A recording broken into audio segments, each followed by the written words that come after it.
Personally, I say it's about time that New Japan finally gets back to doing a full play of matches.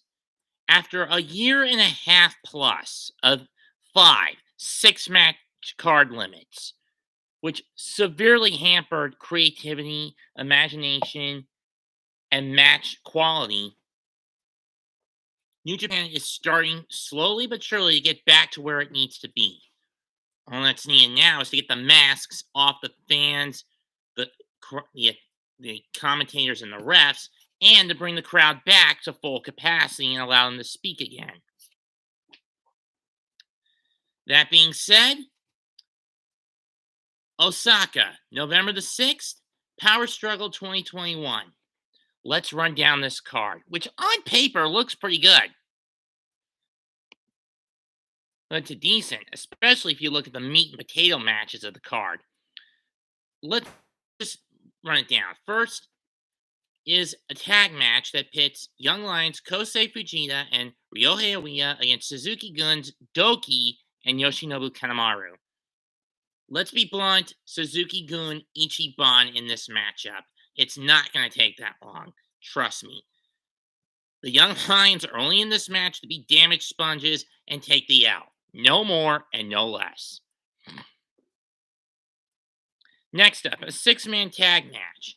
Co-holder of the IWGP Junior Heavyweight Tag titles, Tiger Mask, teams up with Great Bash heel Togi Makabe and Tomoaki Honma to take on the Bullet Club trio of Gedo, Jado, and Tonga. This one's a little bit of a toss-up for me. If Gedo and Jado are the ones to take the fall, it's going to go in favor of the home team trio. But if it's Honma who takes the fall, Bullet Club wins it. And if the latter happens, we know that he's going to get hit by Loa and pinned compliments of ape shit. So I'm going to go Bullet Club on this one. Master Wato teams up with Ryusuke Taguchi and Yuji Nagata to take on the Los Ingobernables de Japon trio of BUSHI, Hiromu Takahashi, and SANADA. We know 4 of these guys are going to be in the Best of the Super Juniors tournament, but SANADA and Nagata are not going to have anything to do during the World Tag League tournament. So I'm going to say LIJ trio wins this one. Next up, never openweight 6-man tag title match. The champions, Chaos, represented by YOSHI-HASHI, Tomohiro Ishii, and Hirooki Goto, the most successful team to have held these titles, who have held them for well over 400 days, possibly even 500, I don't know. Taking on the challengers from Bullet Club's House of Torture, Yujiro Takahashi, Evil, and Sho, who recently turned his back on Chaos over the summer.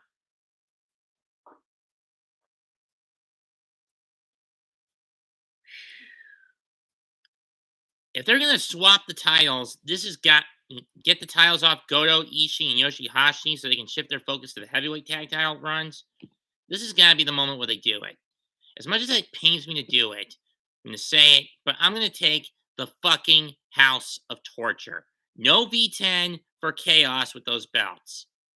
It's been a good run for YOSHI-HASHI, but he's got to get rid of those things. I mean, they are the lowest tier belts in the pecking order of New Japan. And now the Intercontinental and Heavyweight titles are gone and assimilated into the World Heavyweight title. That said, let's move on. KOPW provisional KOPW 2021 title on the line. Toru Yano defends the trophy against the great O-Kahn. And by an overwhelming fan vote, it's going to be amateur rules match. 2 3-minute periods. Both these guys are supposedly good amateur wrestlers. O-Kahn, I can see that with. But Yano, he's more known to play dirty. And he'll try every dirty trick in the book to get the W. So I'm going to say the Sublime Master Thief comes out on top. Wait for the monitors to go out. Trust me. IWGP Jr. Heavyweight title on the line. The challenger, the champion, the other half of the IWGP Junior Tag Champs, and the current singles champ, a man I ran into recently at a PWX show, the Sniper of the Skies, Rob Eagles of Chaos, takes on the rogue luchador Suzuki-gun, El Desperado.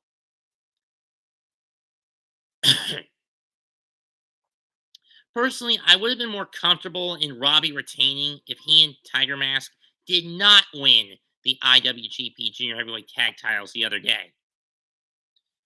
But alas, they did. So I don't know which way to go with this. I guess I'll say Desperado walks out with the title. But again, I don't know. Next up, for the IWGP US Heavyweight title, Bullet Club's Kenta challenges the defending champ, the ace, the once-in-a-century talent, Hiroshi Tanahashi.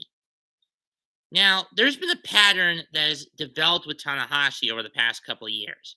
Dating back to when he won the IWGP Heavyweight title at Wrestle Kingdom 13 off Kenny Omega, he's either dropped the belt, dropped whatever title he's got on either his first or second defense. This is defense number 2 of the IWGP US Heavyweight title. And if Kent is going to get the title off him, he's going to play as foul as possible. So yeah, I love Tanahashi, but I'm saying this is Kenta's time with that title. But on the other hand, Chase Owens is waiting in the wings should Tanahashi come out on top. Chase earned that shot by beating Tana in the G1.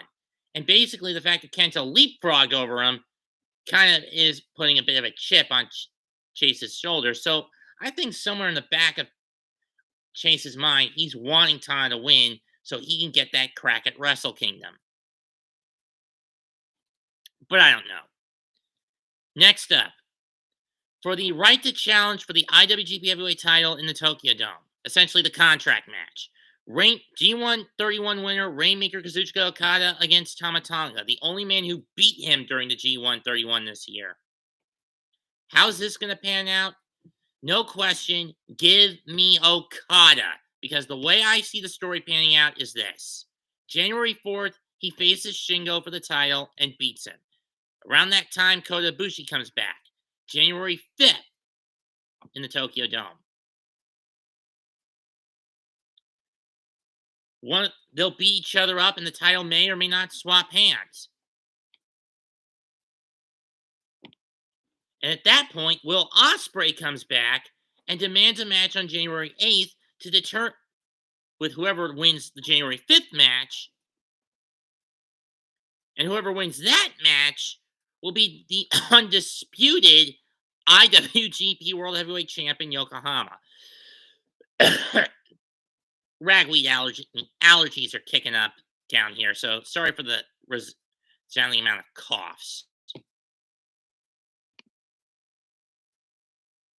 What is my thoughts on Charlotte Flair from getting canned from trying to get fired from the WWE?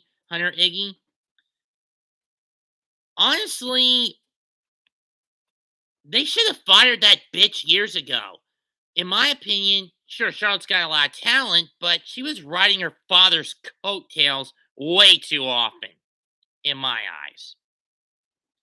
And after the Plane Ride from Hell video, Dark Side of the Ring episode came out, and now the WWE has basically excommunicated Flair from their catalog, Rick from their catalog. It's only a matter, she's basically wanting to follow suit. But that kind of behavior is something you don't want to touch with a 10-foot pole. So for me, I think she is deliberately trying to get herself sacked. If she's that desperate to drop the SmackDown title, let her drop it. And personally, to who? I don't give a rat's ass. Her reign of terror since getting to the main roster in 2015 has been just as bad, if not worse, than Triple H's run in 2002, from 2002 to 2006. That said, let's wrap this up with the main event of Power Struggle, which we really need to talk about. The main event for the IWGP World Heavyweight title. The Dragon, Shingo Takagi, representing Los Ingobernables de Japon, defends against Zack Sabre Jr. of Suzuki-gun, one of the only 2 guys that did beat him during the G1 31. I figured Zack would be the one to get the title shot if Kota lost in the G1 final, but I didn't think it would come about with Kota getting a dislocated shoulder. That said, this is a rubber match between the two. Two, in my opinion. Think back. Zack said he and Shingo met in WXW in 2009 and Shingo beat him. Fast forward to the G131.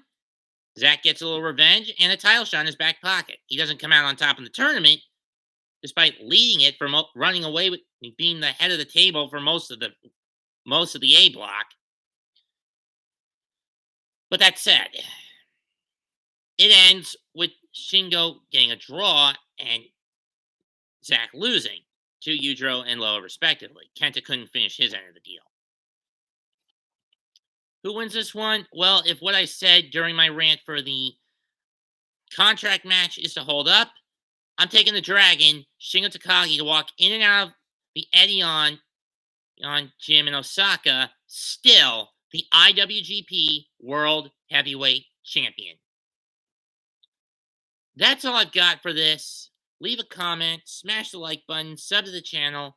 Mets2128 signing out. And to quote the soon-to-be former AEW World Heavyweight Champ Kenny Omega, goodbye and good night.